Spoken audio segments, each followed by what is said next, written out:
C'est enregistré en 360 live. Vous verrez sur YouTube ce soir ou demain.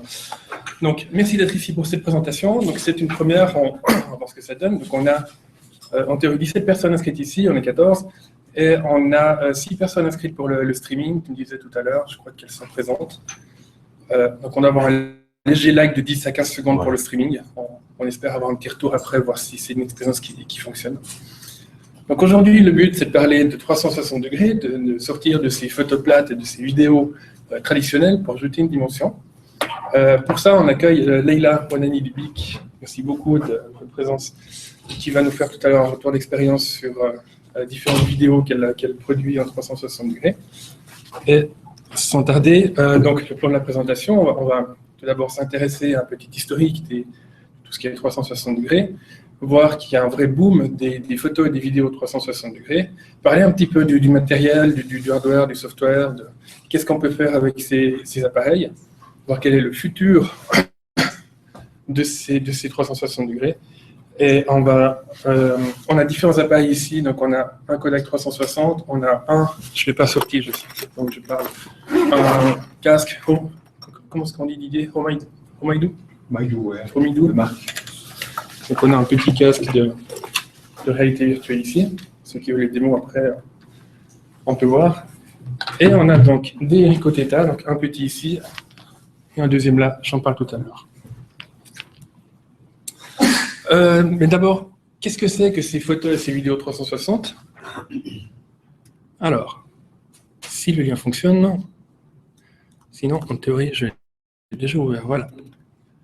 Ici, vous voyez par exemple une photo en 360 degrés du palais fédéral, prise avec simplement ce petit appareil. Donc, comment ça marche? C'est super simple. Vous prenez l'appareil, voilà, et je n'ai pas le sens sur celui-là, mais il a pris une photo. C'est super rapide, et vous voyez le résultat. Ça, c'est une photo qui est quand même retouchée. Comment est-ce qu'on quitte France, voilà. Et avec les appareils plus modernes, on peut également prendre des vidéos en 360 degrés. Donc voilà un exemple. Je vous avais envoyé la photo, mais voilà la vidéo.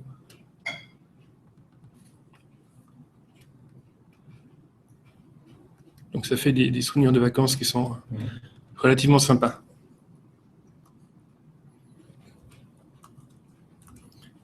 Alors, je reviens à la présentation. Nicolas Fournier, c'est bon, on a vu là, c'est tout bon, ça marche. Hop là, j'y arrive. Voilà, alors dans le passé, il y a déjà eu quelques essais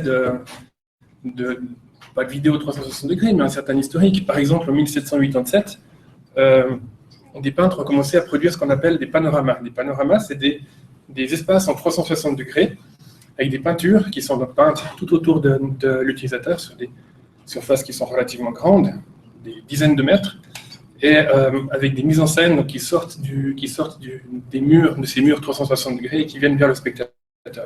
On en trouve un certain nombre, on en trouve actuellement un par exemple à Lucerne, qui est le panorama Bourbaki, du nom du général qui a rendu les armes à la vallée de Joux. Si ça vous intéresse, je vous encourage à aller le voir, c'est une très jolie présentation. En 1877, un photographe du nom de Mark Lett a pris la première photo, le premier panorama vraiment 360 degrés à San Francisco. Et en 1923, c'est le début des planétariums, qui sont déjà quelque part des vues en 360 degrés, avec des sortes des salles de spectacle, donc vraiment déjà un début de cinéma 360 degrés quelque part. Bon, après, il y a plein d'historiques. Ce qui est important, c'est en mars 2015, le début des vidéos 360 degrés sur YouTube, puis sur Facebook en septembre 2015, et ensuite les photos 360 degrés sur Facebook en juin 2016. Donc les photos sont venues après les vidéos. Donc dans le passé, je ne sais pas si parmi vous, des personnes étaient là lorsque j'ai fait l'Open Up l'année passée sur les photosphères. Donc l'idée de la photosphère, c'est donc juste une photo 360 degrés. Le but, c'est de prendre un appareil photo et de photographier une vue comme ça, etc. On prend des centaines de photos qu'on voit sur la partie gauche, qu'on voit surtout envers les différents liens des photos. Et donc l'idée, c'est de regrouper tout ça en une seule photo. Donc ça prend des fois 10-15 minutes de prise de vue, ça prend énormément de temps pour traiter, pour générer la photo. Et typiquement, vous voyez des incohérences et des traitements sur la partie droite qu'il faut faire pour que cette photo de 360 degrés soit agréable à voir. Et donc, justement, ça c'est en comparaison aujourd'hui. Qu'est-ce qu'on fait? Donc, vous l'avez vu avant, on prend l'appareil, tac, on clique, c'est fini. C'est super rapide. Sur la partie droite, vous avez la version plus évoluée. Vous avez un Google Tracker, photo prise en Suisse il y a une année, près du Monte Rosa. Et on peut quantifier ce fameux boom des photos et des vidéos 360 degrés avec Google Trends, donc l'historique et le nombre de résultats de recherche, enfin de requêtes de recherche sur Google. Et par exemple, tout en haut, vous avez pour les vidéos 360 degrés un vrai boom à partir de, qu'est-ce qu'il faut dire, 2015. Pour la photo de 360 degrés, il y a un boom depuis 2016. Alors pourquoi seulement 2016? Parce qu'avant, on trouvait typiquement Google qui produisait des photos 360, mais pas sous ce terme, sous le terme de photosphère. Et vous voyez à droite le petit graphe, les critères de recherche de photosphère descendent gentiment. C'est un terme qui est en train de tomber en désuétude, ça se dit, qui n'est plus utilisé. Actuellement, donc, il y a un certain nombre de petits appareils. J'étais très étonné du nombre d'appareils qu'on trouve sur le marché. Je pensais qu'il y en avait 2, 3, 4. Apparemment, il y en a des vingtaines, des trentaines et des quarantaines d'appareils, même grand public, qu'on peut trouver à des prix même à moins de 500 francs pour la majorité de ces différents appareils. Et celui qui a retenu mon attention, c'est donc le Ricoh Theta, que vous avez dans cette première version ici, et dans sa deuxième version ici. Celui-ci coûte environ 208 francs, et celui-ci 425. 500 francs quand j'ai acheté, et c'est en train de descendre. Apparemment, Ricoh produit une version toutes les années, donc on peut s'attendre à fin septembre, décembre, à une troisième version, qu'on espère un peu plus évoluée. Cette caméra a deux objectifs qui font un peu plus que 180 degrés, donc avec ça, il arrive à regrouper l'image. Également, sur les photos de 360, il arrive à supprimer l'appareil lui-même. Si vous regardez les photos de 360 qu'on prend comme ça, on voit que la main. Et Ricoh ont eu la très bonne idée de proposer une API publique pour pouvoir accéder directement aux données, pour piloter à distance cet appareil. Et si ça vous intéresse, il y a un développeur contest, on peut gagner des prix, on peut s'inscrire jusqu'à fin août pour faire des applications avec ce Ricoh Theta. Et on peut gagner des prix jusqu'à 10 000 francs. Avis aux amateurs. Parallèlement à ça, des grands noms comme Facebook ici ont décidé de se lancer dans la course et de fournir également des appareils pro et de produire des vidéos pro. Ici, Facebook, en avril 2016, a produit un appareil qui ressemble un petit peu à une soucoupe volante et qui produit des vidéos en 8K. 8K, c'est quand même relativement grand. Ils ont fait une démonstration dans un hall de gare, je crois, à New York, avec cet appareil justement posé au milieu de la foule et qui monte gentiment. Et vous pouvez la trouver sur YouTube. Bon, ici, j'enverrai la présentation après, mais on voit bien qu'il existe certains appareils. Ici, c'est les plus communs de photos et de vidéos 360. Donc, certains font la photo, certains font la vidéo, la majorité font les deux. On trouve différents prix, on trouve différentes résolutions. Voilà, je vous laisserai voir si ça vous intéresse.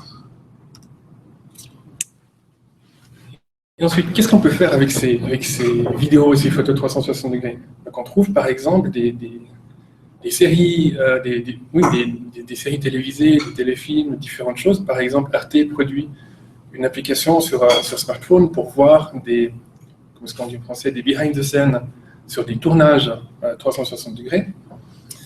Vous avez Canal+ qui produit des mini-séries, qui a rendu en live 360 le Festival de Cannes, plus récemment la Nouvelle Star en 360 degrés. Google produit également une petite douzaine de mini-séries. Ils ont produit par exemple celle qui s'appelle Google Help, qui est un épisode de 12 minutes qui se passe à Los Angeles avec une météorite qui tombe sur la ville, des monstres qui poursuivent des personnes, qui rentrent dans un métro, enfin, etc. en 360 degrés. La vidéo est très impressionnante. C'est encore un petit peu le buzz, ces vidéos 360. Donc, On trouve par exemple les dernières conférences Google, je crois que c'est celle d'avant également qui était diffusée en 360. Solar Impulse diffuse également en 360 degrés. Et on trouve également sur YouTube autrement différents événements, pas forcément live, comme des événements sportifs, des personnes qui mettent des vidéos 360 degrés, qui font son wingsuit. On peut s'imaginer, nous, sans risque, chez nous, dans notre fauteuil, voler au ras des pâquerettes, au ras des sapins, au ras dans les sapins. Et puis, ça va être à toi, on trouve également, plus proche de nous, sur le site VLI.ch, des présentations et des vidéos en 360 degrés, 3 pour l'instant. Et je te propose de poursuivre avec ton expérience sur les vidéos 360 degrés. Alors, merci de me donner l'occasion de parler de cette expérience. En janvier dernier, en fait, je me suis aussi intéressée à la vidéo 360. Et en fait, les médias, de manière générale, s'intéressent à cette chose-là pour effectivement créer des reportages différents. Donc, ce que je vais vous présenter aujourd'hui, c'est l'expérience que j'ai eue à travers ces 3 reportages qu'on a pu faire. Il y a eu toute une phase un peu expérimentale où il a fallu effectivement choisir le matériel. Donc, moi, je ne suis pas partie sur la Ricoh Theta, mais sur la Kodak PixPro, qui est aussi une caméra entrée de gamme. Donc, à moins de 400 francs la caméra. Là, vous avez le premier modèle. Aujourd'hui, il y a un deuxième modèle qui est justement synchronisé avec 2 caméras. Parce qu'en fait, je me suis fait avoir la première fois, c'est que j'ai acheté qu'une caméra. Et ça ne fait pas du 360. Il faut bien les 2. Donc voilà, je suis partie sur ce modèle-là. Et puis, je vais vous raconter un petit peu les déboires, questions que j'ai rencontrées par rapport à cette expérience-là. Alors voilà un peu les points que je vous propose, que je vais vous partager. Donc quel matériel j'ai choisi, quel logiciel il y a derrière, donc c'est Kodak PixPro. Quelle différence aussi avec les GoPro, ça je pourrais juste dire un petit mot. Et puis au niveau du tournage, c'est vrai que l'expérience de filmer en 360, c'est très différent de filmer en vidéo normale. On ne peut pas choisir son sujet, il n'y a pas de zoom. Donc il faut vraiment penser un sujet en immersion où il y a de l'action tout autour de nous, et puis c'est une manière différente d'aborder l'image. Et puis, en termes de communication, quels sont les sujets, par exemple, à l'état de veau qui peuvent être traités, ou de manière générale dans les médias, en dehors du sport, de l'immobilier.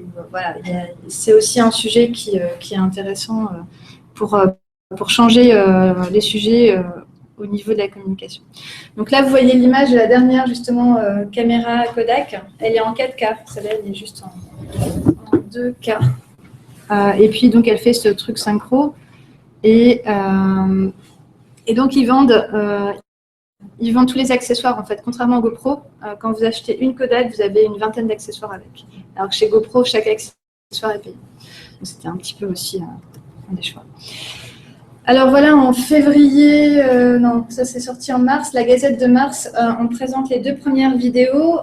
Donc nous, on a choisi de traiter le thème du chantier. Il y avait 2 chantiers de l'état de veau qui étaient assez impressionnants. C'était les travaux de réfection du Château Saint-Mère et du Parlement, avec des vues assez extraordinaires, justement en hauteur, inaccessibles. Ça fait partie de l'intérêt de la 360.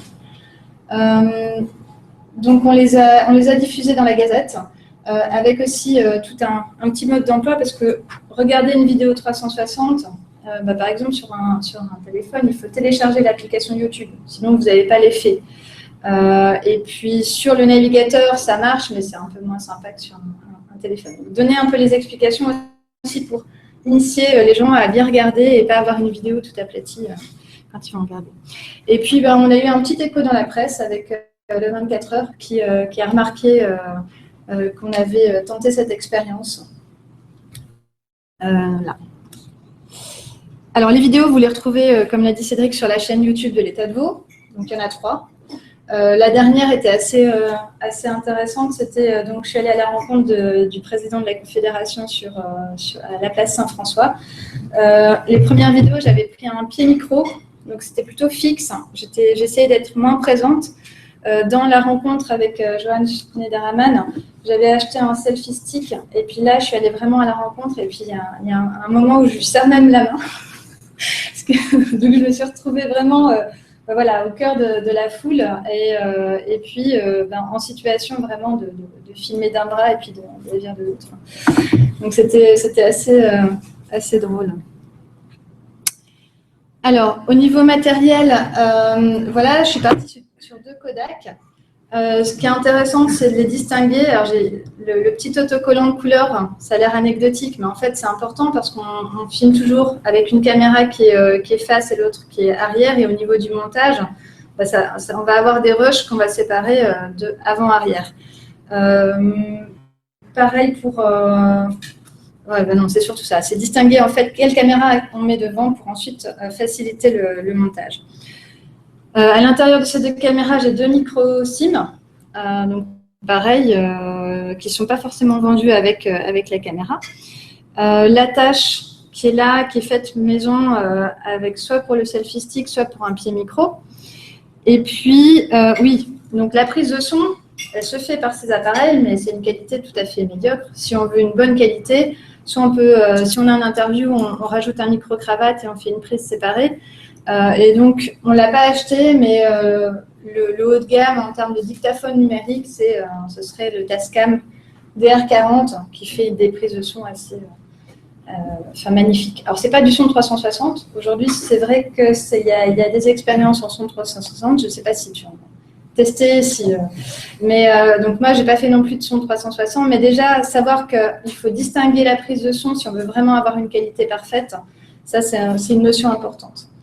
Et puis, le dernier point, c'est le remote, c'est-à-dire le monitoring. Parce qu'en fait, vous voyez qu'il n'y a pas d'écran de monitoring là-dessus.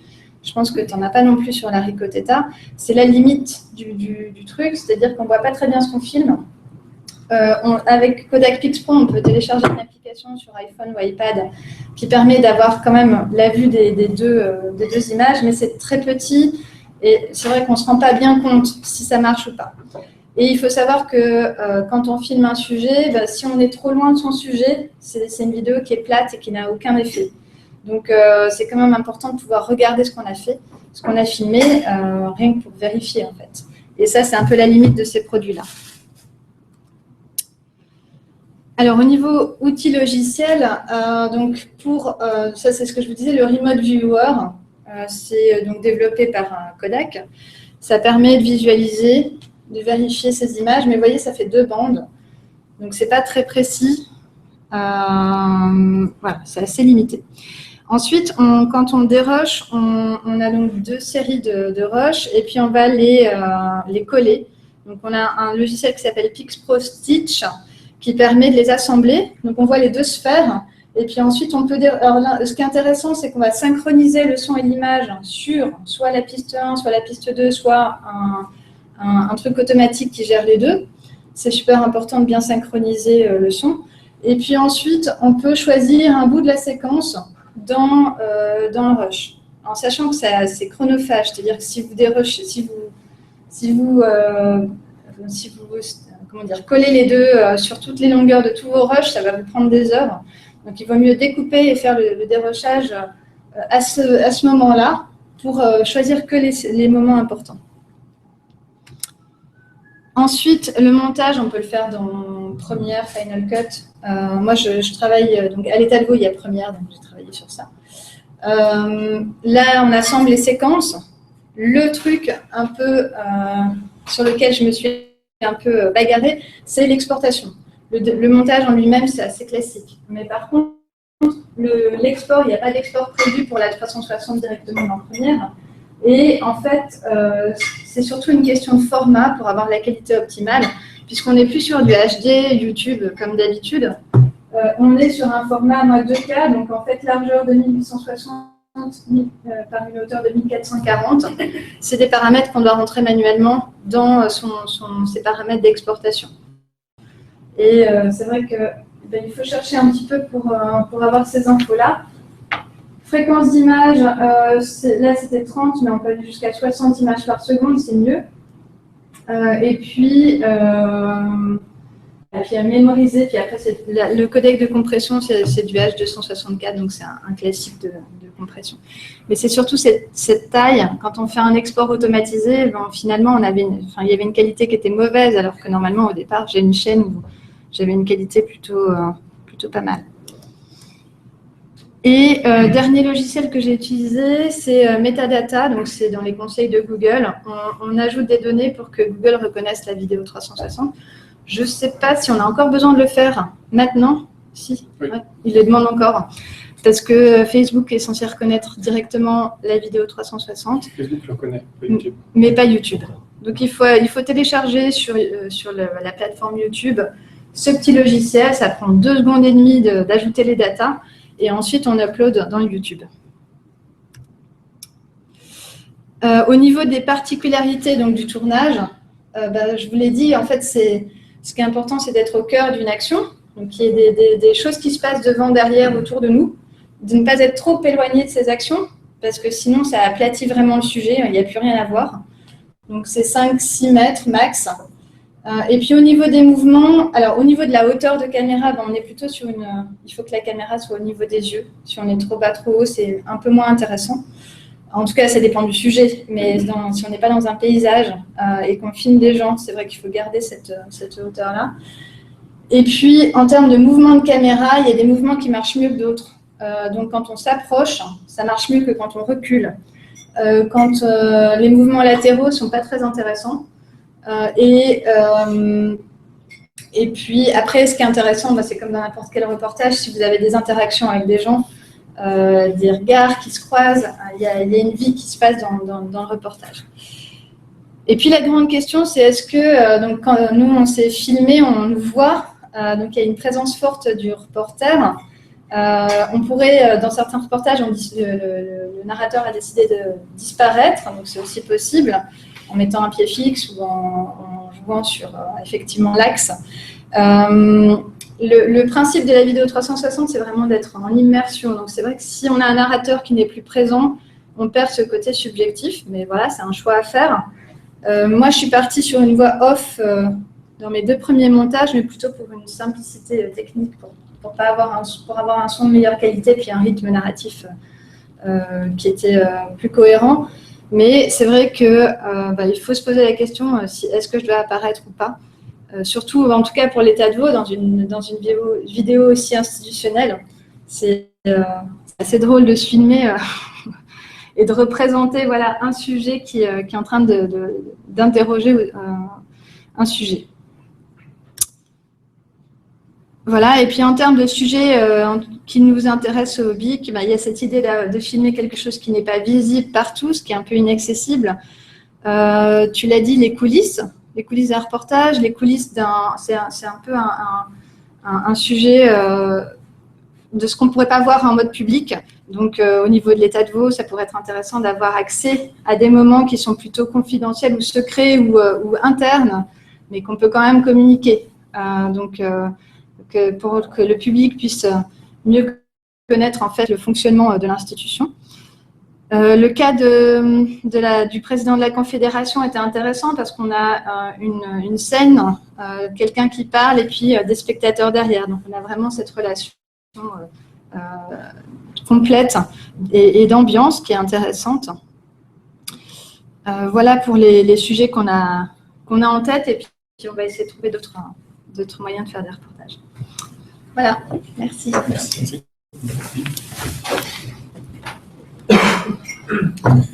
Alors, retour. Si il veut bien reprendre au bon endroit.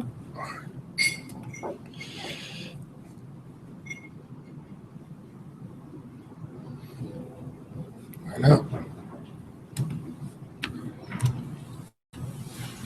Donc maintenant, on a des vidéos 360 degrés, ça peut être intéressant de les voir d'une manière dynamique, agréable. Pour ça, on a ces casques qui ont été créés. Donc d'abord, je n'ai pas mis ici, mais comment s'appelle celui de Google en carton.